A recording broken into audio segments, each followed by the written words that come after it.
So, proceed ta sa reports ha. Kaya mo man yung pinaka-last part sa inyo ang sa system na ang reports. Okay. So, ang requirements na to dere, kailangan na to og dataset, kailangan na to og report viewer, kailangan po na to og RDLC report. Okay. So, first na itong set up ang dataset. Or mag-create sa kong isa ka form para sa ato ang report. Okay, mag-add sa kong form na lang. Add new.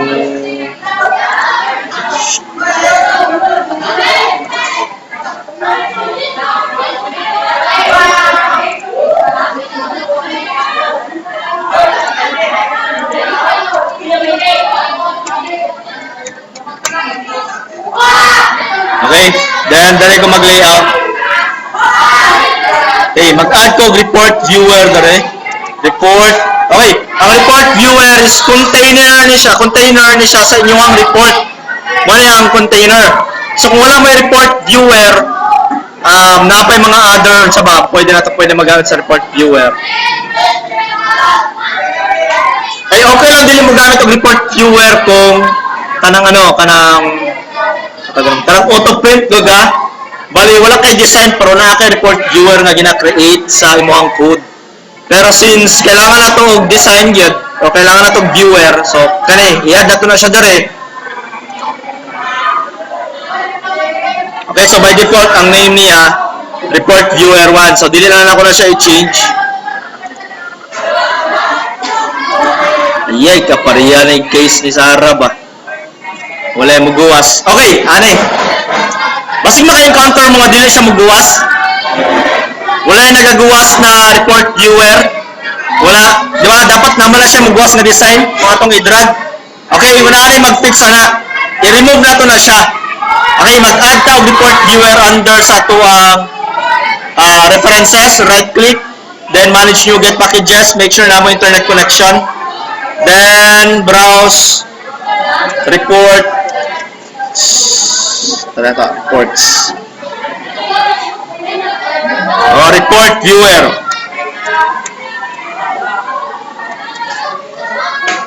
Ito. Report. Asan to?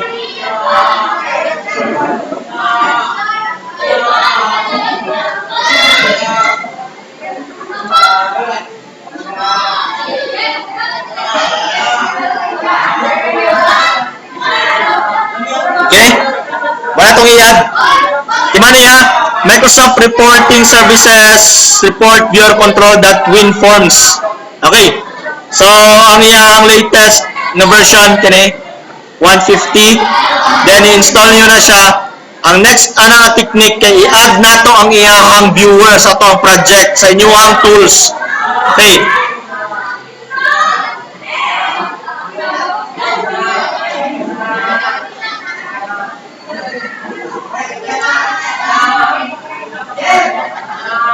Okay, so na siya mo ni mga na siya sample code nga paano siya i-add or paano siya i-apply sa inyong project. Okay, na siya pang web o kining websites nila. So dapat i-follow niyo pang desktop kini. Okay, kaya na tendency mo gud nga magka-error siya, magisod kag locate kung unsa or magisod ka og trace kung unsa siya nga klase nga error.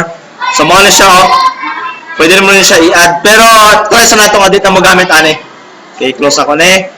Then, balik na dire. Search ako report viewer. Dili na siya mao report viewer. Mao na siyang report viewer nga naga-error.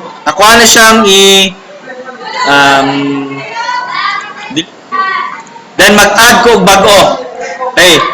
Adto ko sa pinaka-ubos. Or pwede nga mag-add ko og tab. Right-click. Add tab, reports,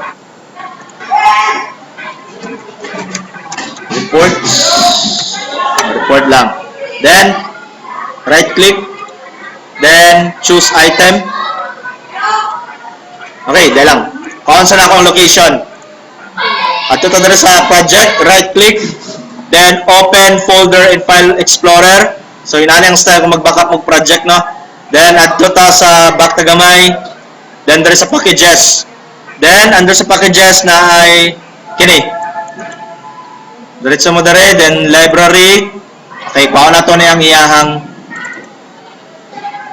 link. Piyo na to na siya.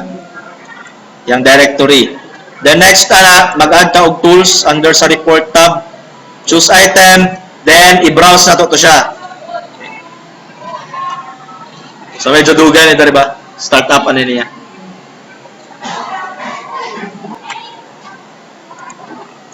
Okay, so browse. Then, i-paste lang na to tong naman dahil. I-paste na to. Then, okay? I-add na to ning Microsoft Report Viewer WinForms. Select. Then, mag-add na siya dali. Mag-check na siya automatic. After running loading, report viewer, naka-check na siya. So, i-add lang nato na, mag-add na siya under sa tong report. Then, try na to select, drag. What's ang version na sa imong report viewer? Error. Version, basig delete na siya mao. Add ko lang sa manage NuGet packages, tapos tanawas under sa installed. Kung unsa na version ng imong ginagamit sa i-select lang.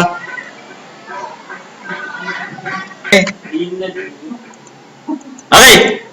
So, kalanday, i-delete lang din ako dito under sa assembly. Okay, nagana na kay nag-conflict na ay kanang old version ba tapos nagsapa og new version. So nag-conflict. So ang gibuhat, gi-remove na ko tong assemblies. Katong murag directory niya nga mag-create siya og kanang murag garbage niya ba. So muna siya murag mga temporary files ganiya. So delete na ko para wala na tong old version. Okay. So na report viewer. Okay, so diri na to ibutang ang ang reports. Okay?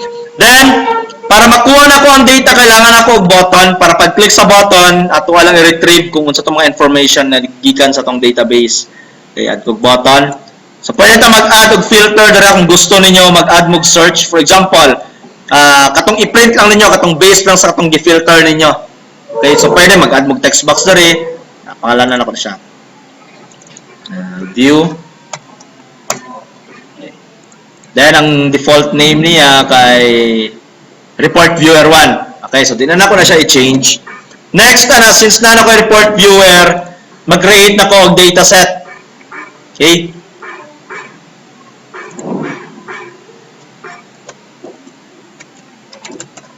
Okay, so ang dataset, offline na siya. Para siya database, napod siya relationship.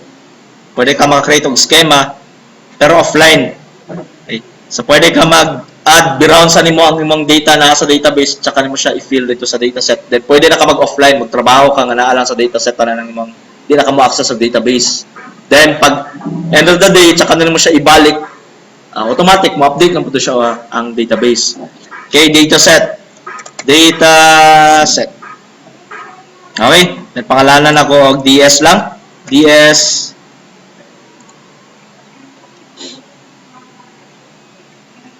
Okay. So, sa dataset natay, sabi siya, mano yung designer. So, mag-drag and drop na dito dali sa toolbox. So, pwede man ta mag-right click, then add, then data table. Okay. Since na ako yun sa pangalan sa database man.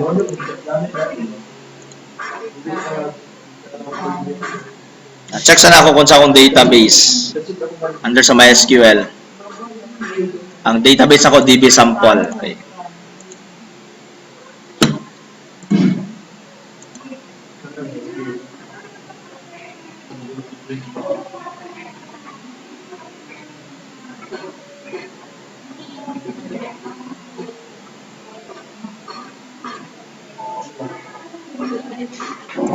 Okay, ho.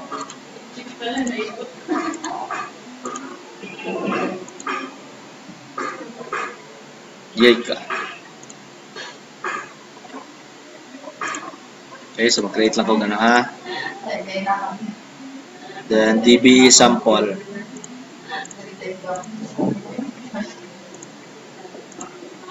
Okay, so muna ko ipagawas using inner join. Okay, pagawas na ko ang iyang name o ang iyahang course. Okay, ID. Gamit yung inner join, select ID number, then first name, middle name, last name, tapos course code, course name. Okay? From TBL info, pangalanan ako A. Okay, ang nag-connect sa duha ka table kay inner join ako siya sa TBL course. Ang pangalanan ako B. Okay. On, ang nagpa-relate sa duha ka table kay ID. Mo na siya. Ang nagpa-relate B.ID. So try na to run. Ambiguous ang error.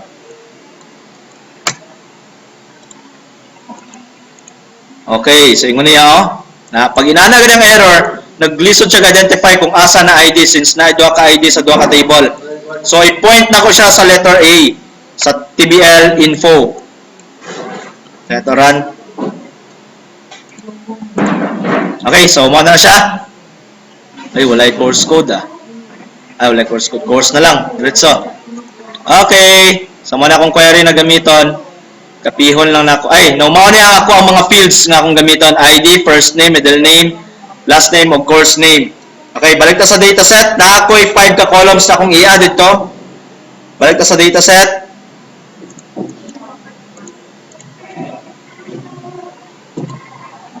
Okay, pangalanan akong TBL, student. Then mag-add ko og columns. Pila to ka bok? 5. Okay. Pag once kung unsa ang name sa imong columns sa imong database, mao po dapat ang imong i-name sa inyong column na naa sa dataset. Okay? I-follow lang ninyo siya. Copy-paste lang since mao man inyong ampay. Okay? First name.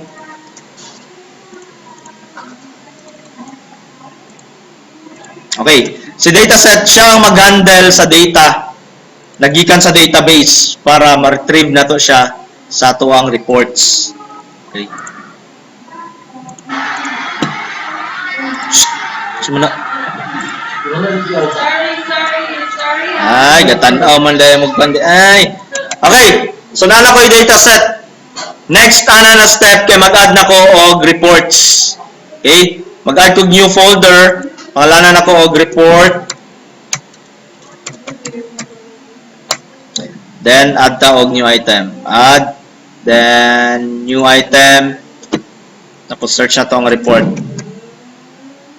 Okay? So, kini sa report lang ta, dili ng wizard. Then, pangalanan ako siya og student.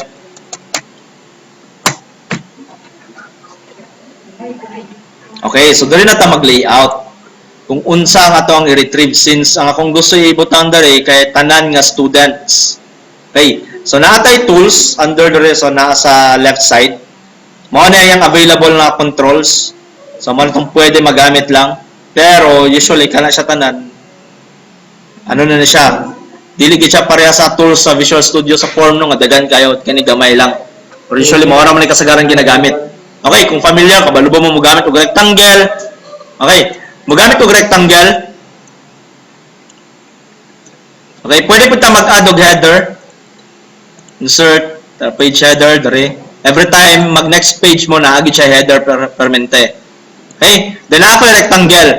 Then inside sa kung rectangle mag-add ko og table.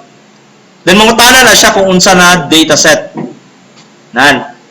So ang dataset na to, by default din na ko siya i-change ang dataset name niya, pangalanan na ko siya dataset 1. Then unsa na dataset katong gi-add nato sa tong form DS, gipangalanan ko DS, then unsa na table TBL student. Automatic na siya.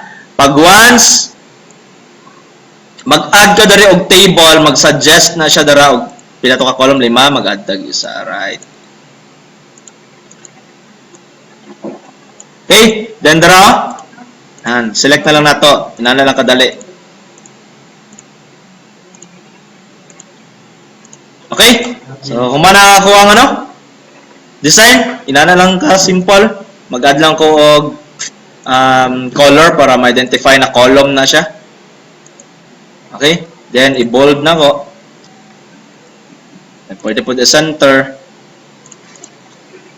Then, under center.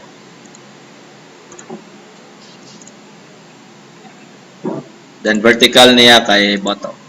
Okay? So, mana. Balik ta sa sa ato ang code na. Okay, mag-code na ta.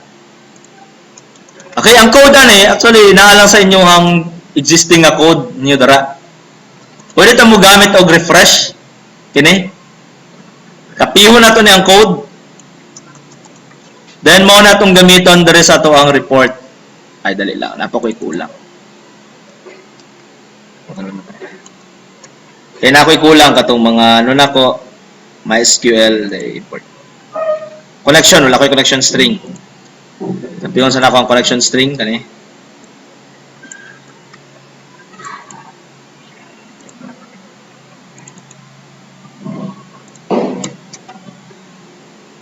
Okay na. Kani siya remove sa nato ni. Hindi nato na kailangan. Then ang ato ang query. Okay, nag-create na ko og query. Okay, isaw na ako ka-line. Copy, then paste.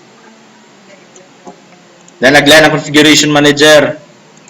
Pwede po mo mag-add og limit na apil na kog anong limit ba? Ay naman din siya sa sulod. Kinawa tong derang control C sa. Tong limit, okay itong na-limit ba? Ano limit? Gapo sige na lang. Gapo magamit og limit kay dili kay bugatan ng mong data pag once dagana kayo. Pero since dami lang man ninyo, ginagmay lang man, pwede ra. Sa ano na, sa kanang sa ano na gid sa kun naamoy project kanang gina-deploy ninyo, gamit og limit.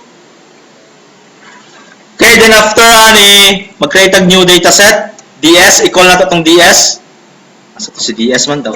DS. Itong i-over. Ano? Okay. DS, pangalanan ako siya, underscore DS equals new DS. DS. Then open close parenthesis. Okay. Then mao na itong gamiton dere. Underscore DS dot TBL. Ano na? So, ina na lang. Okay na, nanatay para sa reports na to. Ang next ana, kung asa na to siya, yasa na ako existing dire sa to ang reports.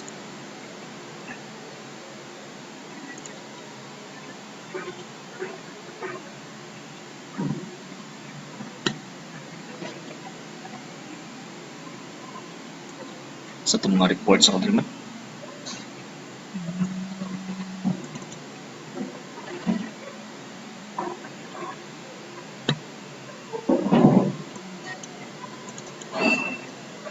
Yun. So, okay na siya. Pag namoy parameter, pwede mo magamit ang parameter since wala mo'y parameter na atanan sa database. Ano, hindi na ito magamit, ana. Yung kaning external, kailangan na ito, ne? Yung kini. Okay. So, yun na ito na siya. Paste na ito na siya dari sa taas. Okay, bago ta mag-cancel itong connection. Then, wala ko'y DGV graph. Ang pangalan sa ako ang pangalan na siya sa report. By default, report viewer lang. Okay? Wala na ako i-change. The next, tira na ako itapiwan. After na, kini, kung asa malocate ang imuhang report, then finally na yun. Okay? So, ang name, di ba sa dataset, wala na ako i-rename, katong sa may report, sa reports na, wala na ako siya i-rename. Ang name niya kay reports yun, dataset 1. Then, change na nato ni into report viewer.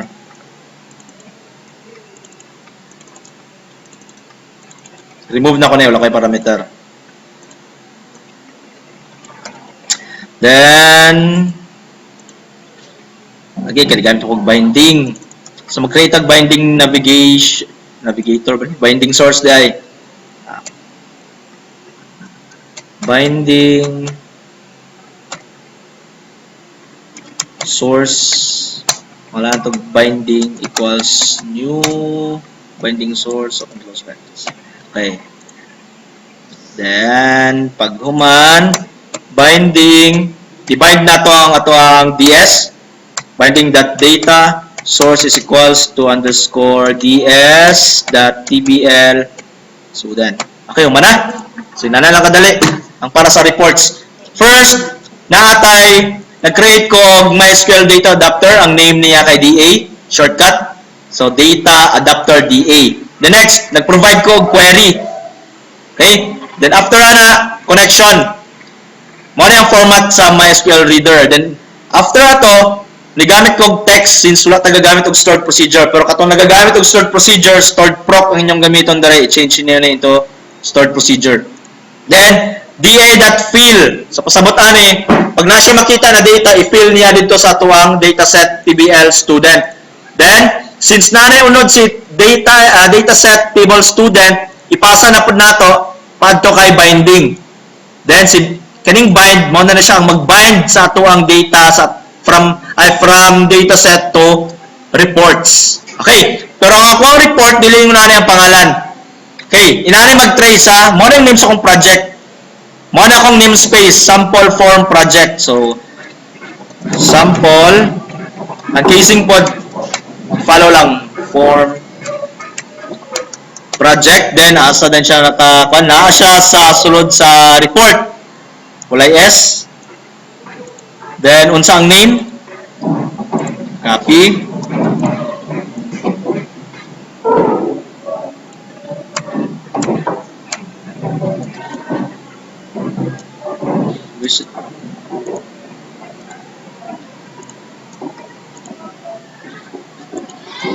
Okay, so mala. Try na to run. Okay, sample form. Okay, mag-create kong button dere. Then, i-call na ako ang report.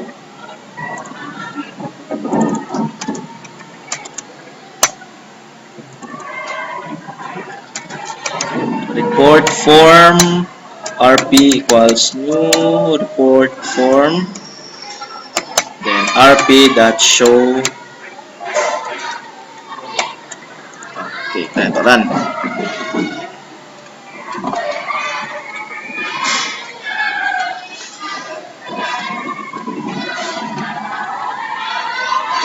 Okay, nag-play ba? Dude!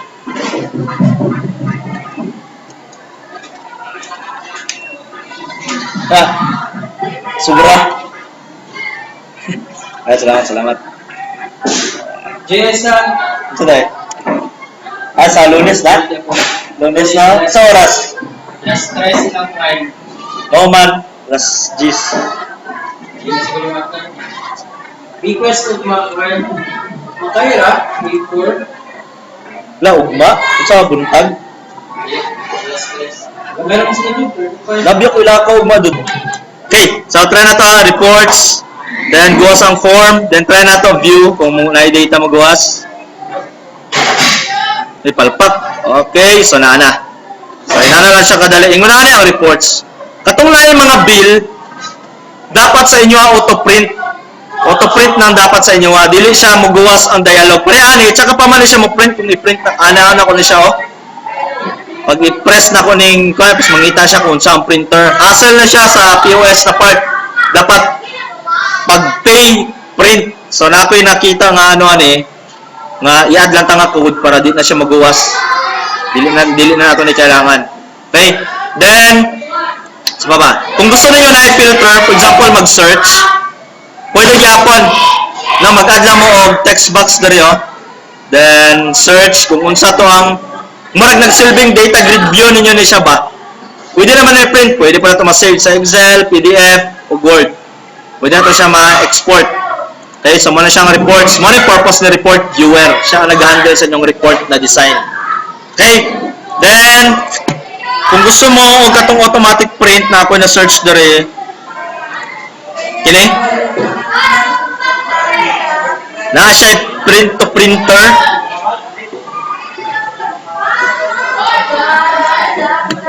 Pero gusto na ko i-try na siya. Wala agad na printer ba? Pero yan, pwede na siya ma-print. Gamit ni. Kaso lang kailangan na to kanang driver. Okay? So for example, na may searching. Pareha niyo, kung saan mo gawas na rin, maupod mo gawas dito, pwede gyapon na siya. Ari ang query. Mag-add tawag search. Inari ka dali gusto niyo search. Kapiyon ako ni. Then balik ta sa tong report.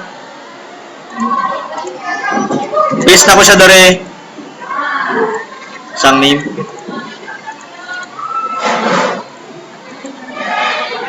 txt search. Okay, so mag-add lang ta sa atong code where for example, ang gamitin na to last sa ba? Course.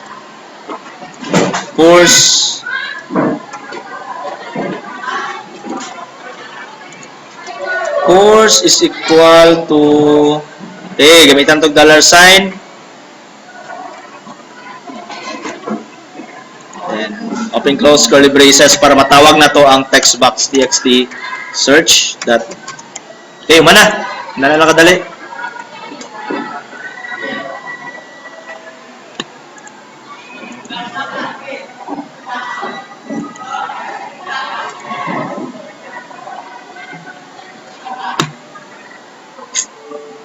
Okay, reports. Betra ito, be.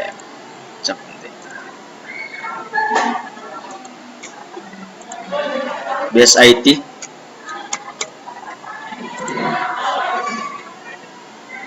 Tungwing.